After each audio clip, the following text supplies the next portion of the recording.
i-push din natin itong manual recount na ito dahil meron naman palang batas. Kailangan panagot natin ng COMELEC saan nanggaling itong 18 million na overvotes. Bakit may 18 million na overvotes?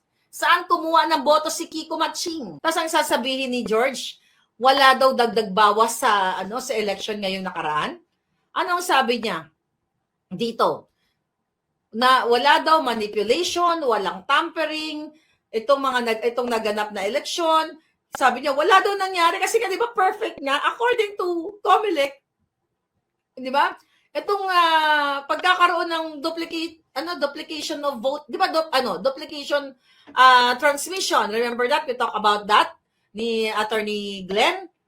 Oh, yun pa lang yung pag-send ng 5 million votes. Na nung una naapektuhan although sinabi lang nila naapektuhan si Senator Bongo, well, lahat yun naapektuhan. Diba? Tapos sinasabi ni COMELEC at ni George Garcia, wala daw discrepancy. Kaya nga diba sabi ni Attorney Glenn dyan at ang mga commissioners, lahat sila dyan, nakasabwat ni George Garcia, ay dapat sila ay managot dahil wala pong transparency na naganap. Ito ay malinaw na mayroon talagang dayaan. Kaya dapat lang na magkaroon ng manual counting. At dapat hindi mo na i-proclaim ang national, lalo na yung national kasi mga kababayan, ay kitang-kita ninyo na mayroon talagang dayaan at nakakaalarma po yung 18 million, 18 million na overvotes. Ngayon, recently, di ba? Recently, nagsalita na naman ang mga hunghang sa Malacanang. Na kesyo, sabi dyan ni Clarissa Taratara, na tinanong siya patungkol dito sa impeachment nga ni Vice President Inday Sara, mga kababayan, ay hindi na raw. Teka, tignan natin Okay. Okay. Bago yun. Yun. Ayun na nga. Balikan natin si Atty. Torion. Sabi ni Atty. Torion, no formal petition needed for manual vote counting. Law already mandates. So sabi niya dito, there is no need for their camp to file a formal petition for manual counting of votes because manual counting is expressly mandated by law under Section 31 of Republic Act Number 9369, the Election Automation Law.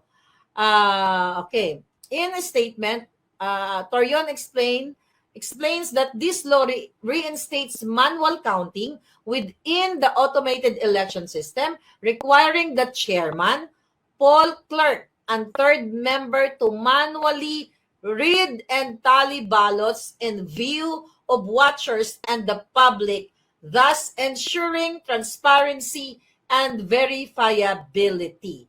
Okay, furthermore, Torion argues that even without a formal petition, the Commission on Election has the authority under its broad motu proprio powers to order a manual recount, especially amid widespread and credible complaints about election irregularities. So meron naman pala tayong batas na hindi mo na kailangan magpetisyon, kundi dapat gawin na lang kung totoo. Kung tapat ito si George Garcia, which is alam naman natin na hindi, di ba? Harap-harapan yan na inakusahan ni Attorney Glenn Chong, mga kababayan, ito ay malinaw na dapat ay buksan na yung mga ballot boxes na yan at ito ay bilangin na ng mano-mano dahil kitang-kita naman ang mga pandaraya sa iba't ibang bahagi ng bansa. So ngayon, ang drama-drama ngayon, in fairness dito sa result na ito, naalarma din, dito pa lang sa result na to na talagang na overpower, kumbaga na sabi nga ng karamihan, sabi nga Attorney Glenn Chong, ito ay nagpapakita ng protest votes sa paggigipit sa mga Duterte. Diba? Tingnan mo, landslide. Ang lahat ng Duterte sa Davao. Diba? Si Pangulong Duterte, Mayor Duterte, Baste, Pulong, Omar, diba? So talagang pinakita ng taong bayan, hindi lang sa Davao, 'Di ba? Ang mga OFW, pinakita nila na suportado talaga nila ang Duterte 10. 'Di ba? Hindi lang sa Davao, hindi lang sa Cebu at sa iba pang bahagi. Kaya mga palangga, mga kababayan, kaya dapat talaga ito ay buksan ang mga makina. Dapat mabilang ito kung saan kumuha ng 18 million votes si George Garcia. Okay? Bakit may 18 million na overvotes? So dahil nga ngayon nakikita ng mga bangag na talagang mahal na mahal ng taong bayan ang mga Duterte through that election, midterm election, na ipakita. So ngayon, nagbago. Kahapon, nagsalita yung kanyang tagapagsalitang taratara na hindi na daw ipupush ni Bangag yung impeachment trial kay Inday Sara. At ang sabi niya dito ay mag-focus na lang daw. Ang sabi niya dito, hindi na raw ito ipupush kasi sabi niya wala pong anumang balita tungkol sa pag-pursue ng Pangulo ni Bangag daw sa impeachment o sa impeachment trial ni VP Sara. So ayan po ay ating tinututulan at pinasisingalingan. Imagine mo, anong tawag dyan? 'Di ba? Ano yan? Natakot, nasindak, o gumagawa lang ng kwento? Hindi tayo pwedeng maniwala sa mga nasa Malacanang. Mga bangag to, mga to eh. 'Di ba? Hindi na raw ipupush o baka nakikita nila na wala silang tsansa dahil sa mga current, what if kung mag-manual counting pa tayo? At makita natin hindi pala nanalo yan si Matching, hindi rin nanalo yan si Lito Lapid, hindi rin yan nanalo si Bam Aquino. Andun pala si Rodriguez, ang nanalo pala si Bondo, ang nanalo pala si Lambino. Di talaga lalong hindi nila itutuloy yung impeachment kasi alam nila, wala silang patutunguhan dito mga palangga. So ngayon, paulit-ulit na sinasabi ni Castro dito na yun, sabi niya wala pong sinasabing anumang kumpiyansa na para mapatalsik o mapatanggal sa pwesto ang vice presidente. Ano tong mga hunghang na ito? Akala ba nila nakakalimutan natin yung mga sinasabi nila? Na si Bangag Jr., di ba siya ang nag-push niyan, si Lisa Tanas ang nag-push niyan para ma-impeach ang Inday Sara diyan sa kanilang mga kasinungalingan na 125 million na confidential fund. Okay? Na ito daw ay nilustay ng opisina, pero ulitin natin yung billion pesos na nilulustay ng Bangag. Yung vice cam na ngayon, tignan mo, yung oral arguments, instead of, di ba, supposedly May 19, ayan, kapopos ni Attorney Vic Rodriguez. Yung final ni Attorney Vic Rodriguez, nila Congressman Ungab, di ba, nila PRRD, na yung tungkol sa anomalya dyan sa vice cam na yan. Anong sabi ng Korte Suprema? Reset na naman. Walang exact date kung kailan dinggin yan, kung kailan magkakaroon ng oral arguments para talakayin yung issue ng vice cam na yan at yung zero budget sa PhilHealth at yung pera sa PhilHealth. Di ba? So ngayon, mga kababayan, I don't know kung ano ang inyong gagawin. But syempre, hindi tayo titigil sa kakadakdak dito at kasupport dito. Kasi dapat i-push din natin itong manual recount na ito dahil meron naman palang batas. Kailangan panugot natin ng COMELEC saan nanggaling itong 18 million na overvotes. Saan? Bakit may 18 million na overvotes? Saan kumuha ng boto si Kiko Matching? Saan kumuha si Bam na ngayon ang dinadrama-drama nitong kanyang mga supporter na magaling daw si Bam kasi daw siya ang author nitong tertiary bill kung saan tertiary law na naging batas na kung hindi daw dahil kay Bam, hindi daw nagkaroon ng mga free education, tertiary education or yung mga nasa kolehiyo, ito mga bata, dahil daw kay Bam, kaya nagkaroon ng free tuition fee, chuchuchucho. Pero nakalimutan ng mga hangang na to, actually napanood ko na, I just forgot kung saan ko napanood na, na interview ni, may interview about I think kay Bam yun or kung sino pa man. Na-interview si Bam Aquino na nagpapasalamat siya kay Pangulong Duterte kasi pinirmahan niyang tertiary bill na yan. Kaya nagkaroon ngayon ng free tuition fee in 2017 ang ating mga kababayan. So yan ngayon yung mga binibida-bida nitong mga pulawan na ito na magaling daw itong si Bam, Paano naging magaling yan? Alam naman natin ang lahat ng bill, ang lahat ng mga bill bago maging batas yan, ay ang Pangulo ang maglalagda dyan. Whether a veto niya, or ibabalik yan. I-veto at ibabalik yan sa Kongreso at Senado at doon, mga palangga, titenga lang yon, pero pwede rin nilang i-override yon ng, like, I think within 30 days, di ba? Magbobotohan sila, like 2/3 of Congress and Senate, pag nagkaroon sila ng vote na gano'n, then boom, pwede maging batas. Pero sa case nitong tertiary na ito, di ba?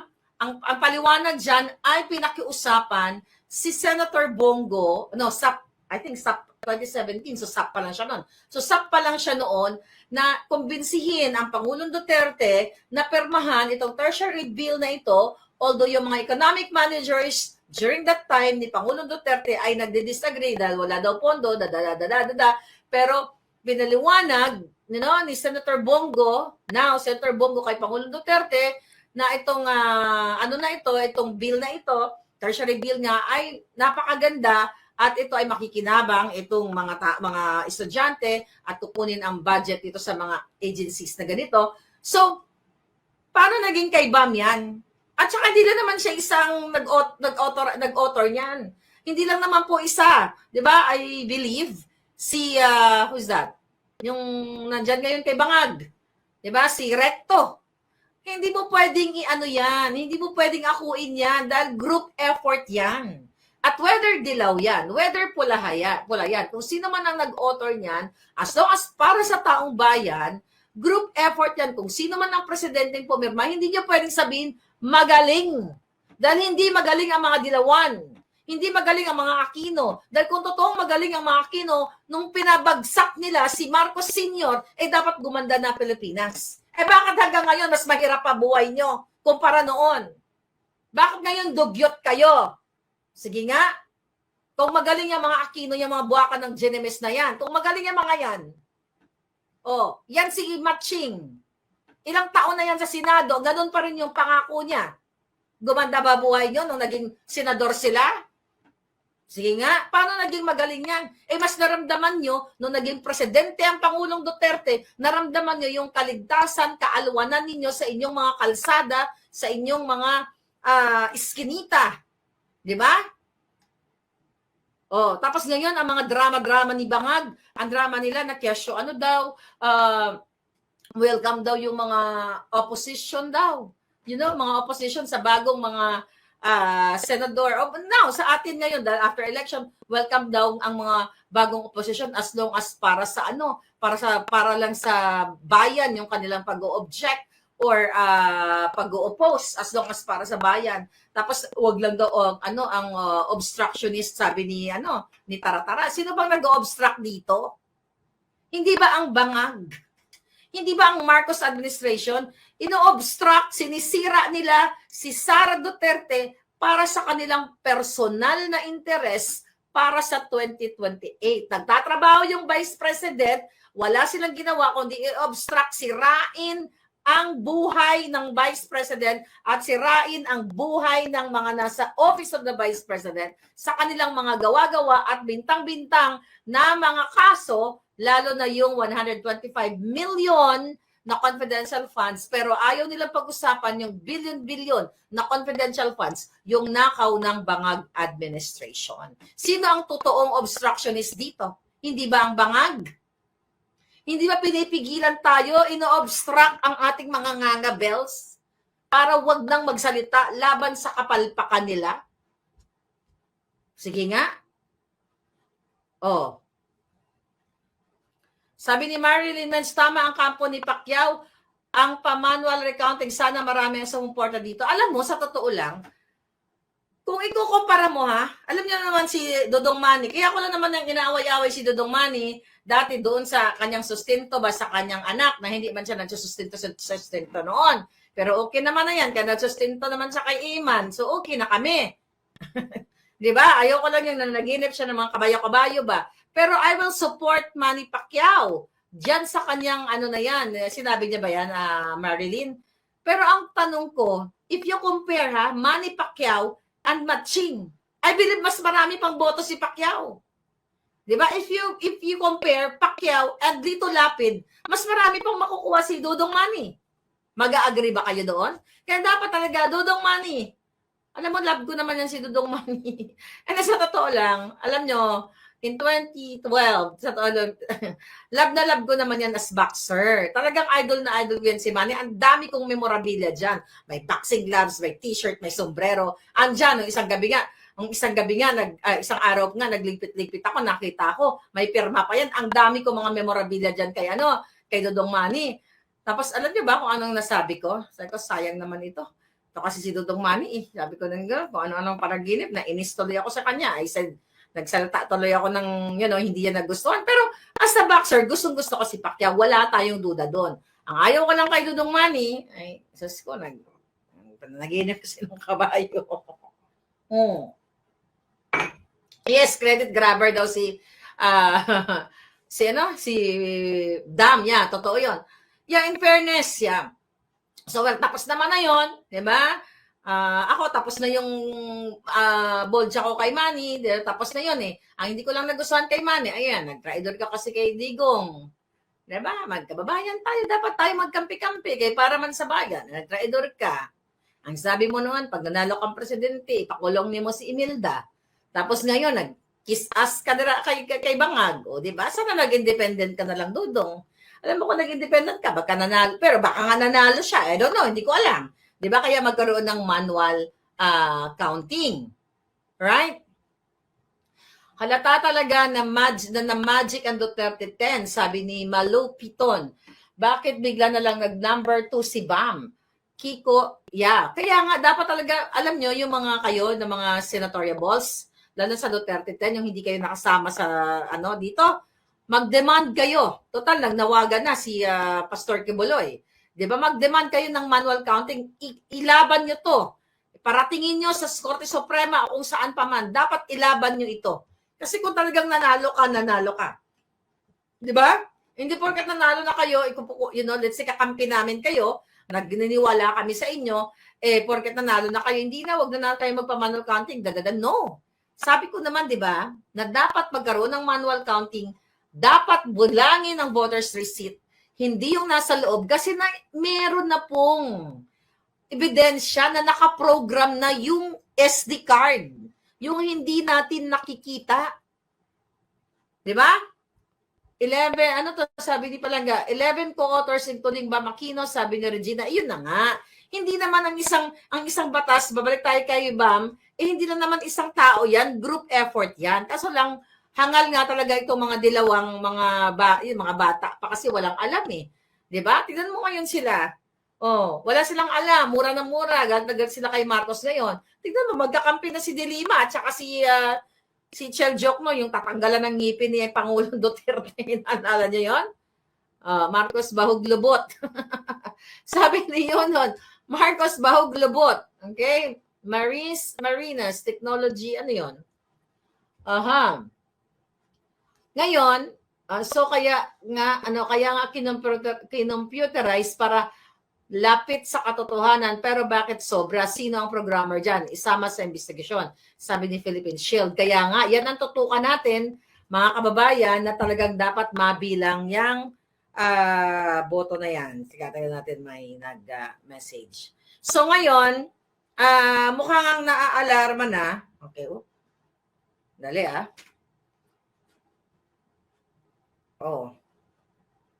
teka, breaking news. Okay? Ano to? Tingnan natin. Okay, Court of Appeals overturns. Ito na. Ruling acquitting De Lima, orders new proceeding on drug case. Very good. Congratulations. Ayan, basahin natin. The Court of Appeals nullified the acquittal of former Senator Laila De Lima and her co-accused Ronnie, yung jowa niya, Dayan, in a controversial illegal drug trading case, ruling that the trial court committed grave abuse of discretion in dismissing the charges. Okay, good news ito sa atin, mga kababayan. The decision revives a legal battle that has spanned nearly a decade and centers on allegations linking De Lima to pulburon operations in the New Bilibid prison during her tenure as Justice Secretary. In its rulings, the appellate court found that the Regional Trial Court of Muntinlupa City failed to provide sufficient legal and factual justification for clearing De Lima and Dayan last year. Tanong natin kay Lisa Tanas. Baka naman yung trial, yung RTC ha, baka lang naman. Okay? Talagang inutusan ni Lisa Tanas na ano mo si De Lima. And now, good, thank you naman sa Court of Appeals. Okay? Na ito ay kanilang tinutulan, mga kababayan. Okay? Very good. Dapat nga makulong yung jutang ginimis na yung matakaw sa saba na si De Lima eh. Dapat yan ang makulong. Eh nakita nyo naman kung gaano katangang DOJ secretary yan. Kung paano siya ilampaso ni Pangulong Duterte doon sa Senate hearing. Kitang-kita nyo. Na sinasabi niya Pangulong Duterte, sige kasuhan nyo na ako, di ba? Ano sabi ni De Lima bilang dating DOJ secretary at as yung abogada, wala daw silang makitang mahanap na ebidensya.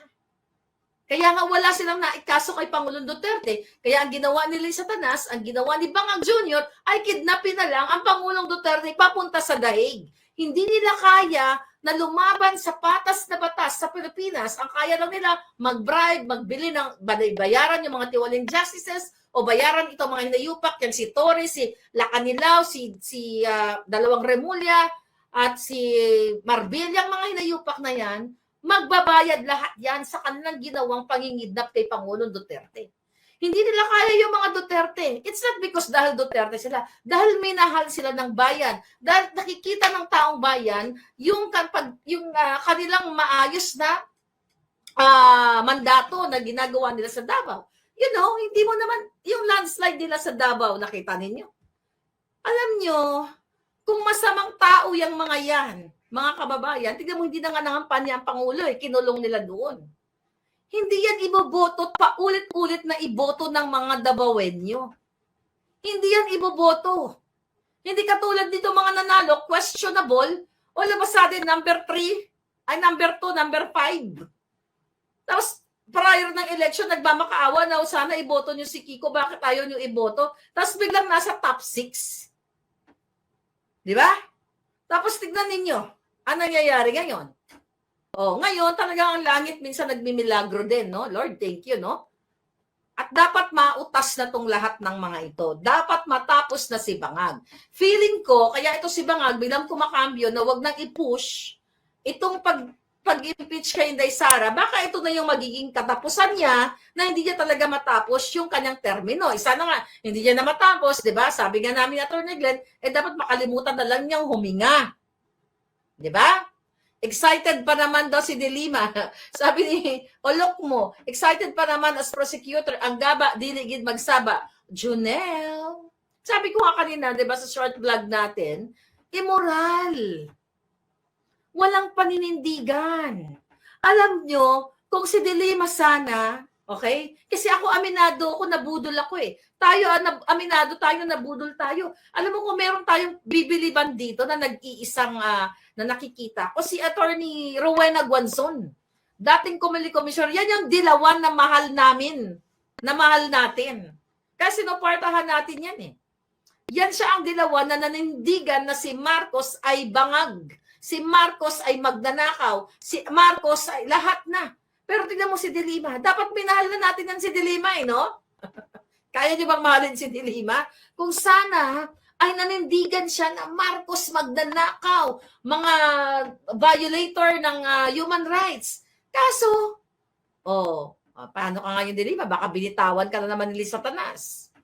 Akala mo,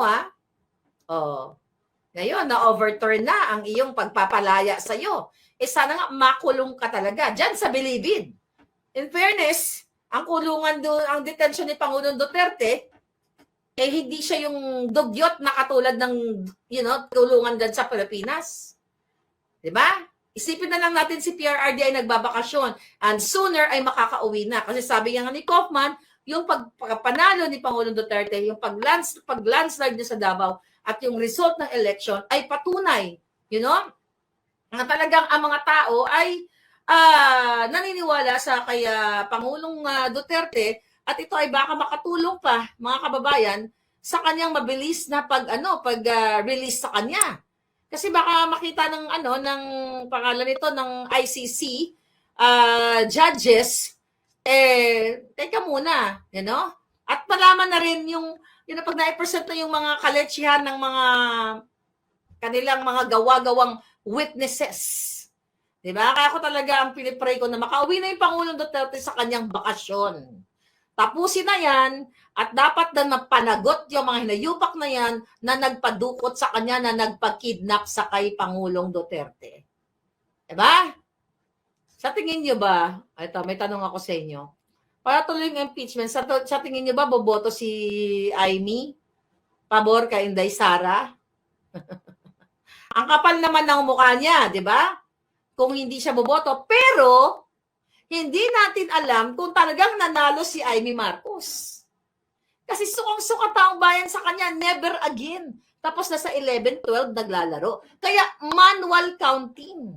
Kasi dapat, maipakita talaga kung ano yung laman ng voter's receipt. Diba? I don't think, para sa akin, hindi siya nanalo eh. Hindi nanalo si Amy. Para sa akin. Lalo na ngayon may overvotes na reported. Ano daw? Yeah. May utang na loob si Amy. Ano daw dito? COMELEC manual recount, Supreme Court, kailan uli ang GAA hearing? Maawa naman kayo sa sambayan ng Pilipino, lubog na ang Pilipinas, sabi ni Erin. Ayun na nga, pinag-usapan natin kanina. Yung GAA hearing na yan, yung vice cam. Diba? Wala pa, kinancel nila yung May 19 at ni-reset nila. I don't know kung ano na naman ang nangyari dyan. Sabi ni Real Wolf, Franz Castro, believe it at Isaba, believe it. Ayan pa yan. Dapat yan yung mga nasa believe it. Kasi sila yung kitang-kita nyo na si Dilima nagbiga-biga sa loob ng bilibid, umamin, na dala ng kanyang karupukan, ng kanyang kalibugan, pumatol sa isang, hindi naman tayo minamalit yung driver. In fairness, marami mga poging driver. Ang ibig ko sabihin, pumatol sa driver niyang may asawa at binibigyan ng pera yung anak, binibigyan yung pamilya para magparaya yung asawa para tuloy ang tsuktsakan blues nila. So para hindi lang para sa akin. Hindi ba immoralidad yan? Di ba? Oh my God. Manual recount para malaman. Oh. Nanalo si Maga, ginamitan ng Magic Matic, sabi ni Tesco Yuma. Oo. Si Jinky Luis, maraming video na namigay ng pera, hindi na disqualify, nanalo pa. Nanalo ba tong si Luis? So, ayun na nga, dapat yan ma-disqualify yung mga yan. Careless Whisper, Disaba, featuring Teacher Franz. Sabi ni yun yata yung music ba doon? Yung kinanta-kanta niya doon sa loob ng bilibid. Saan ka naman makakakita ng kulungang may disco, maganda ang room? Ha. Doon nga sa bilibid, yung kay Dilima yan, Joanne, di ba? Yung sinasabi mo. Alright. Okay, may ginorgor lang ako yung pinadala ni Lisa Tanas na unggoy. May ginorgor lang tayo mga kababayan. Okay. Female version siya ni Escobar. Yeah, sabi ni Den Scorpion. Yes. Manual counting ang kailangan, lantaran ang dayaan na nangyayari, hindi ka panipaniwala ang result ng eleksyon. Ayun na nga, mga kababayan, mga palangga ko. Lantaran ang dayaan. Ngayon, kailangan natin talagang ito ay mag-push tayo, kayo dyan, kung kailangan mag-welga at lumabas kayo sa kalsada, puntahan nyo ang COMELEC, katulad ng ginawa ni Atty. Glenchong, i-push yung manual counting, magma-manual counting tayo. Kasi yung nagsasabuatan na eh. Diba? Sabuatan na si Dilima, si Jokno, yung mga dilawan. Excited sila na i-impeach si Inday Sara. Kaya sabi ko, kung mabuksan niya mga balota na yan, yung mga voters receipt na yan, kung mabilang ng tama, baka ang Duterte 10 dyan, pasok. You know what I mean? Kasi imposible yung Lito Lapid, no? Imposible yan si Bam, imposible yan si Kiko Maching. Napaka-imposibleng manalo yan. Di ba nagkamali pa nga sila, pinreset nila ang pangalan ni Atty. Vic Rodriguez, yung, I think that's SMNI at sa ibang news report. Tapos, number 3? Was it 3? No, 1, 2. Basta 5 yata. Yung lumabas pangalan ni Atty. Vic Rodriguez, yung number of votes, tapos ang lumabas na mukha kay Kiko Maching. Diba? So yan ay mga questionable. Yan ay mga nakakaduda, mga kababayan, kaya talagang kailangan ay manual counting. Excited sila sa impeachment ni Inday Sara. Diba? Ang palabas nila, what? Walang nangyayaring dayaan. Mapayapa daw. Kaya naging mapayapa. Tingnan mo sabi dito, mapayapa daw ang halalan. Sabi ng AFP, nanindigan na sa pagiging non-partisan kasunod ng mapayapang midterm polls. Hoy, Jutang Genemes AFP, paano naging mapayapa kung 30 ang patay o maybe more than that? Naging mapayapa ang halalan? Nakita ninyo? May mga nagbabang-bang-bang? Paano naging mapayapa yan? Sige nga. My God, tingnan mo, yung mga balitang binabasa ko, puro 2 nagigib ng tubig sa poso, niratrat, 6 sugatan, salpukan, basta nasa pulboronic government na kayo, 7 sugatan sa araro ng sasakyan. Ano ba to? Mga adiktos ba to mga nagda-drive dyan sa atin? 48 years old na misis, tas sa suwag ng motorsiklo. Ang dami na lang ganitong mga balita, nakakalungkot. Ang daming nangamatay dyan. Ngayon ang pinagkakabalahan nila ngayon ay ang impeachment ni Inday Sara ni Romualdez kasi nga, 'di ba, pangarap ni Romualdez magpresidente. Sino bang nagsabi sa inyo 'yan? 'Di ba ako 2023, pangarap nila, ang usapan nila ni Satanas 2028 si Tamba. Then pagdating ng 28, 29, 30, 31, 32, 2034 ay si Charis. I don't think na mananalo pa yung mga yan, lalo na sa result ngayon ng midterm election. Do you think mananalo pa yan? At lalo na ngayon, kung i-push nyo yung manual counting na yan. Kaya mananawagan tayo, whether you are Duterte 10 or not, ikaw Dudong Manny, baka kasi nanalo ka. Mas gusto ko pa si Dudong manalo kaysa kay Kiko. Diba? Wala ka ng choice eh. Kumbaga, desperado na ako eh. Diba? Desperado na. Anong gusto mo? Si Dodong o si at si Manny Pacquiao, may entertain pa tayo. Nagsasalita yan sa plenaryo. Sa podium. Isinito Lapid, narinig ba natin yan nagsalita? Tangin na lang taon ng senador yan. Narinig nyo ba yan si Nito Lapid nagsalita dyan sa podium? At least kahit si Dodong Manny, kahit may nalala nyo yung nasa podium siya, tapos may nagsasalita sa kanya. Alam mo, ito naman kasi si Manny, bata ka pa. Alam mo kasi dong mag-aral ka pa ng gusto. Konti pa. Konting kabog, pwede ka pang bumalik sa 2028. Mag-aral ka pa, galingan mo. Dami mo naman pera. Mag-enroll ka, wag lang yung puro mga luxurious sa buhay. Tamnan yung mag-asawa, yun yung mga utak.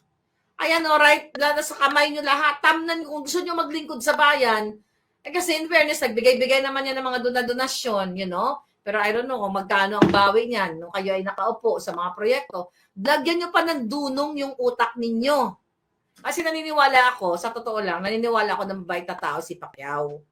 Alam nyo yon. Naniniwala ako mabait si Manny kasi na-meet ko naman yan in the past. Buutan man na siya. Kaso lang, nadidemonyo ka ng mga nasa paligid mo, tuloy na tutok yung paligid mo, yung asawa mo mismo. Diba? Dapat kasi may paninindigan. Okay? Ulit-ulitin ko Hindi ko pinipersonal si Pacquiao. Noong 2022 kasi nagsumbong sa akin yung kamag-anak ni Eman. Alam mo Dong, wala naman akong sa'yo. Nagsumbong sa akin nung hindi mo pa ino-honor yung anak mo. Nagsumbong sa akin na hindi mo nabibigay. Well, hindi naman kailangan magsumbong. Nakita nyo naman, hindi naman niya talaga in-honor since maliit pa. Ang binibigyan niya lang ng yung mga bata. Kaya ang sa akin lang, kung hindi mo kayang suportahan ang anak mo sa gawas, how much more ang taong bayan? If you don't care about your son, 'di ba? Ano pang care mo sa ibang bayan? Nga mabait naman siya, pahapyaw lang na bait siguro. Ang gusto ko lang naman sa kanya, lagyan niya pa ng dunong kasi hindi pwedeng tatanga-tanga sa Senado eh. Hindi pwedeng tatahimik ka. 'Di ba? Hindi pwedeng maging tignan mo naman si Kiko Matching, may utak nga, pero saan ba ginagamit yung utak? Iyak-iyak, drama-drama. Ano ginawa niyan? Madaling mauto kasi si Manny. Sabi ni Carmen, nga, Manny, huwag ka na kasi magpa-auto. Matanda ka na, hindi ka nagpapa-auto sa mga taong nakapaligid sa'yo. For sure, dami na nag-auto sa'yo, di ba? Ang dami ng kumita sa'yo dito, yung iba nga dito. Alam ko yan, kasi alam ko ang chika boom boom yan sa Los Angeles. Ang dami ng loko dyan kay Pacquiao. Mabait kasi. Pero sa sobrang bait niya, napapahamak siya. Mabait, kaso naging politiko na din. Ha, ha, ha. Oo nga. Kaya, oo. Ako kasi, pero alam mo kung ako kay Pacquiao, i-enjoy ko na lang yung life ko. Ilang taon na ba yan? Wala pang 50 yan, ano? I unfollowed Sharon, sabi ni Relo. Ako nga, binlock ako niyan palangga eh. Hindi ko siya in-unfollow, binlock niya ako, yung binoboljak ko siya nung time na nagbiga siya dyan, nag-inarte-arte siya. Okay? Mismo, may paninindigan. Yes. O, dapat may paninindigan. Kaya hindi ka pwedeng, it's okay na mag-guard ka ng advisor, but at the end of the day, ikaw yung magdesisyon. Yun lang naman, yun ang kailangan nating mga leaders. Diba? Na sana itong Duterte 10, itong si Jimmy Bondoc, ito si Raul Lambino, ito si Vic Rodriguez, mga abogado yan, si Doc Mata, and the rest of the gang, diba? Talagang baka sila yung nanalo kasi impossible talagang makakuha ng maraming boto si Kiko Matching. Okay, mention mo rin si Tulfo. Yan, baka hindi nga nanalo yan. Si Erich. Kasi naka-program na nga, 'di ba? Pinaliwanag na yan mismo ni Attorney Glenn sa inyo mga kababayan. Ano ba pinag-uusapan natin dito? Transparency, integrity, and accountability. So dapat ay tingnan natin muna.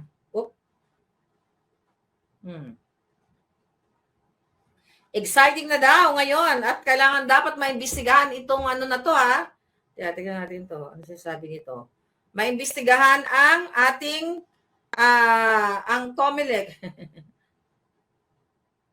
Okay. Ayun, yes. Miss Marlica, mukhang kabado na. Okay, mukhang kabado na si ano to? Ayan, mukhang kabado na si Lisa Tanas at si Bangag.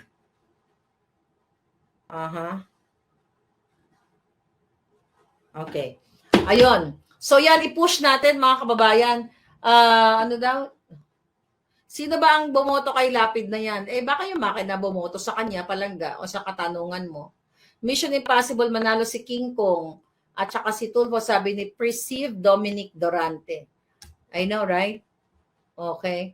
100% po yung straight video. Alam nyo, eto lang yan eh. Pinaliwanag natin sa nakaraang vlog na to. Alam mo, ang representation, di ba ang Pangulong Duterte, nung 2016, ang nagpanalo din sa kanya mga OFW. Naalala nyo yon? Di ba?